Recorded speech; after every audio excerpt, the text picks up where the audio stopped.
Hi, I'm Graham and welcome back to Man vs Film. This is another top 10 of movies that you can watch right now on Netflix UK for the month of August 2018, and I have got some real gems on this list. So let's get started with number 10. The Wolf of Wall Street. Based on the true story of Jordan Belfort, from his rise from a wealthy stockbroker living the high life to his fall involving crime, corruption and the federal government. I'm a huge fan of Martin Scorsese, and his collaborations with Leonardo DiCaprio have been some of the best. The Wolf of Wall Street is one of the best comedy movies to come out in recent years. Yes, it chronicles the life of this guy who did things he shouldn't and seemingly kind of got away with them, but it's just amazingly funny, and the performance from DiCaprio, which just gets funnier and funnier, especially the moment where he's on Quaaludes and literally cannot have function of his body. It's laugh out loud funny. Jonah Hill is terrific in this movie, and yet again, even though it's about 3 hours in length, Scorsese gives us another masterpiece that is just so much fun to watch. Number 9, Looper. In 2074, when the mob wants to get rid of someone, the target is sent into the past where a hired gun awaits. Someone like Joe, who one day learns the mob wants to close the loop by sending back Joe's future self for assassination. Rian Johnson's Looper is a terrific science fiction movie that I absolutely adore. It has Bruce Willis and Joseph Gordon-Levitt playing the same role of Joe, young and older version, and the relationship there is just fantastic to watch, and to see Levitt's performance, who I think is one of our generation's best actors, is just terrific. Bruce Willis seems genuinely engaged. There is some really terrific ideas amongst this movie, and it's really well shot, staged, and just a terrific film. Number 8, The Autopsy of Jane Doe. A father and son, both coroners, are pulled into a complex mystery while attempting to identify the body of a young woman who is apparently harbouring dark secrets. I love my horror movies. I love the creepy, atmospheric ones that really are slow builds and just start to build this eerie effect. You have here Brian Cox and Emile Hirsch as the two coroners, father and son, and as they start to dissect and autopsy this body, they discover stranger and stranger phenomenon starts to happen round about them. It's one of these ones that eerily builds the atmosphere into a crescendo, and because of the calibre of actors on show here, this movie just wows every single time. Number 7, Jackie.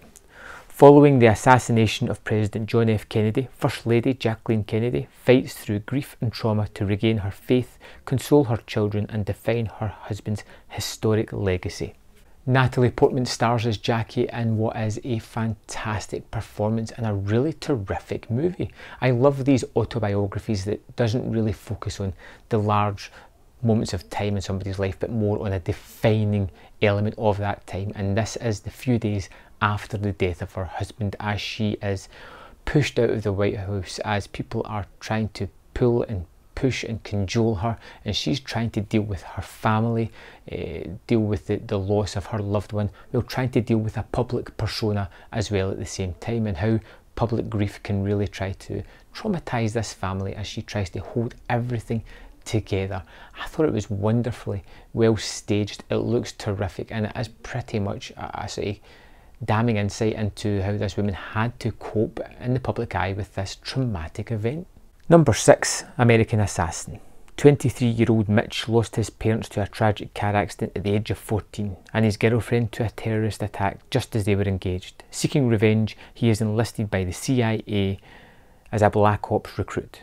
This was a movie that I was hoping for more from. It's still interesting and it's still an exciting watch. It's definitely one that you want to switch off the brain as you sit down to watch it. I love Michael Caine as the seasoned veteran training our young wards here to go out and fight terrorism. Some of the action set pieces are rather fun, but I definitely enjoyed the training half more than the actual mission half in the second part of the movie. Still, like I said, disengage the brain, get the popcorn out, and you will have some fun here.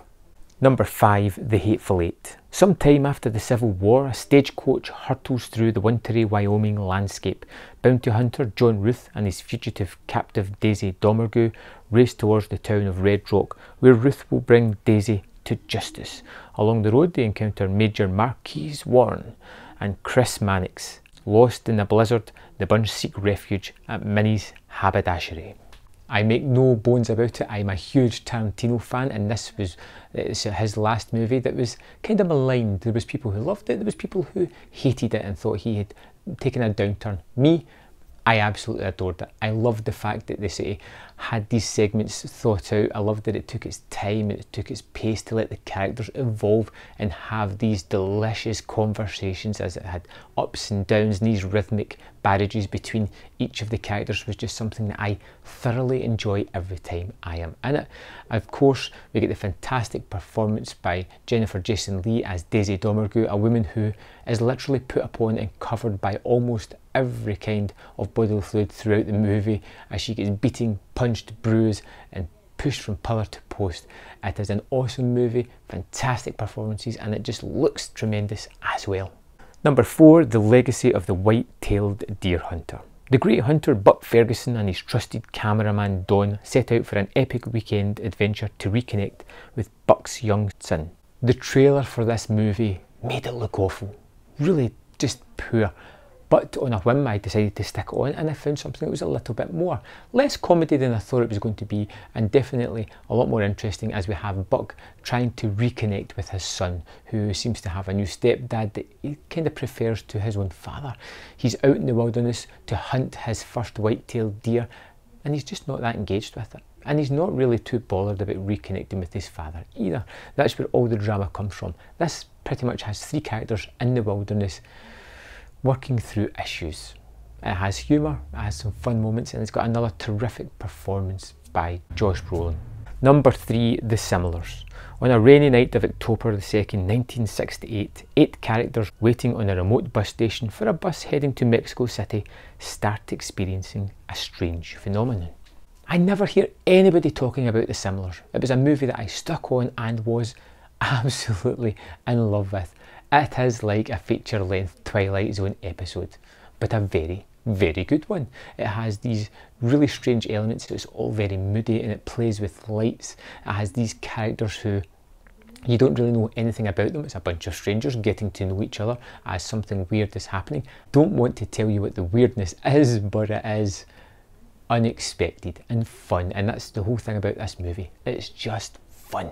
Number 2, Wind River. A wildlife officer finds the dead body of a local Native American girl out in the middle of the cold Wyoming wildlife. With the help of an FBI officer and locals alike, the two try to uncover what seems to be a mysterious murder.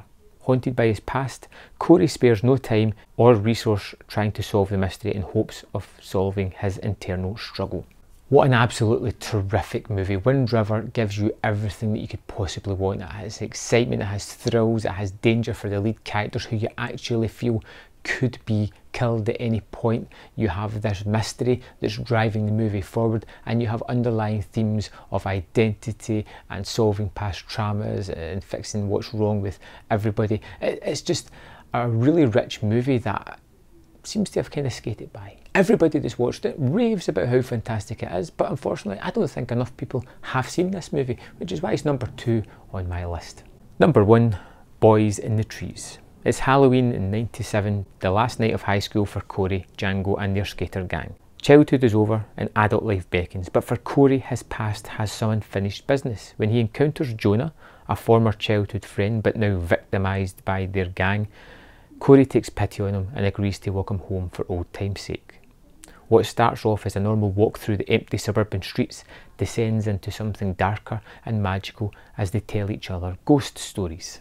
That synopsis is technically right, but it doesn't give you the full story of this movie. This was one that I was recommended to watch, and I'm so glad that I was, because I found a movie that I absolutely love. It's set up as a horror, but it's so much more. It deals with how we grow, how we push relationships apart, how we can possibly mend them, how we allow situations in life to determine the people that we are going to be. It is rich, it is full of horror-centric scenes that are rather moody and scary, but that's not the core of the movie. The core is the relationship between these two guys who were very friendly, but then just get pushed apart and became antagonistic towards one another.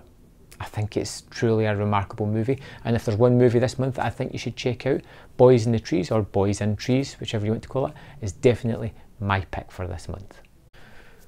there we have it, 10 movies for you to check out. I'd love to know if you find something that you enjoy, something you hate, something you think I've missed, or something you would like to recommend for me. Let me know in the comment box below, and I will see you next month for another top 10. Thanks for watching.